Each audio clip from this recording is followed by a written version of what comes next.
Hello friends, welcome to my channel. இன்னைக்கு நம்ம ரொம்பவே ஈஸியான ஒரு ஸ்நாக் banana pancakes எப்படி செய்யறது அப்படிங்கறத பார்க்க போறோம். அதுக்கு தேவையான ingredients procedure எல்லாம் வீடியோல பார்க்கலாம் வாங்க. ஸோ இன்றைக்கி நான் நல்லா பழுத்த ஒரு வாழைப்பழம் எடுத்திருக்கேன். யூஸ்வலாக இந்த மாதிரி பிளாக் ஆகிடுச்சுன்னா சாப்பிட மாட்டாங்க பசங்கள்லாம். ஸோ அதை வந்து நம்ம இந்த மாதிரி பேன்கேக்ஸ் பண்ணி கொடுக்கலாம். அது கூட வந்து 2 முட்டை எடுத்திருக்கேன். அதுக்கப்புறம் 1 கப் பால், 1 கப் மைதா, கொஞ்சமாக சர்க்கரை, இவ்வளோ தான் தேவையான இன்க்ரீடியன்ட்ஸ்.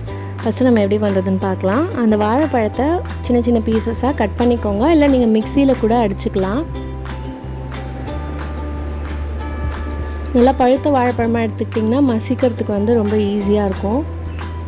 நல்லா ரைப்பாக இருந்ததுன்னா ஸ்வீட்னஸும் அதிகமாக இருக்கும். அப்போ சுகர் நீங்கள் கம்மியாக ஆட் பண்ணிக்கோங்க. இன்றைக்கி நான் கம்மியாக தான், ஒரே ஒரு டேபிள் ஸ்பூன் சுகர் தான் எடுத்திருக்கேன். உங்களுக்கு எக்ஸ்ட்ரா ஸ்வீட்னஸ் வேணும்னா எக்ஸ்ட்ராவாக 2 to 3 டேபிள் ஸ்பூன்ஸ் ஆட் பண்ணிக்கலாம். இப்போ அதில் அந்த 2 முட்டையை நம்ம ஆட் பண்ணிக்கலாம்.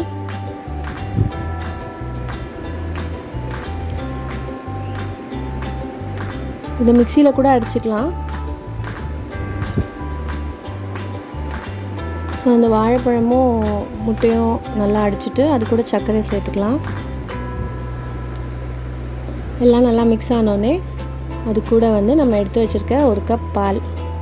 இதில் வந்து தண்ணி யூஸ்வலாக ஆட் பண்ண மாட்டாங்க, பால் தான் நம்ம வந்து ஆட் பண்ணுவோம்.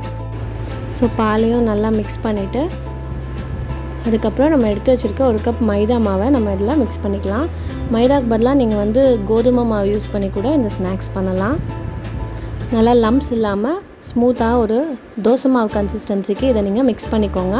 அப்படி கட்டியாக இருந்ததுன்னா இன்னும் கொஞ்சம் பால் ஆட் பண்ணிக்கோங்க, தண்ணி ஆட் பண்ண வேண்டாம்.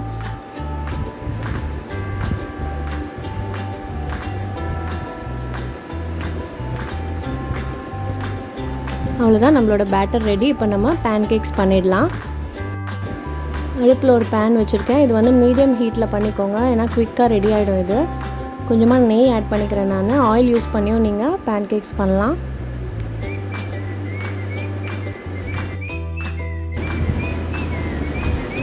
நல்லா சூடாயிடுச்சு. கொஞ்சமாக ஒரே ஒரு கரண்டி மாவு எடுத்து ஊற்றிக்கலாம். இதை வந்து ரொம்ப ஸ்ப்ரெட் பண்ணக்கூடாது, இது வந்து திக்காக தான் இருக்கணும்.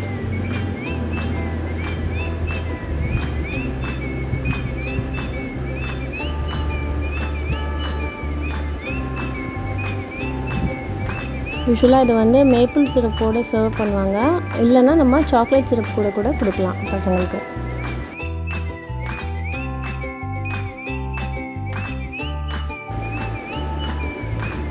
அவ்வளோதான், 2 பக்கம் திருப்பி போட்டு கோல்டன் ப்ரௌன் கலர் வந்தோடனே எடுத்துருங்க.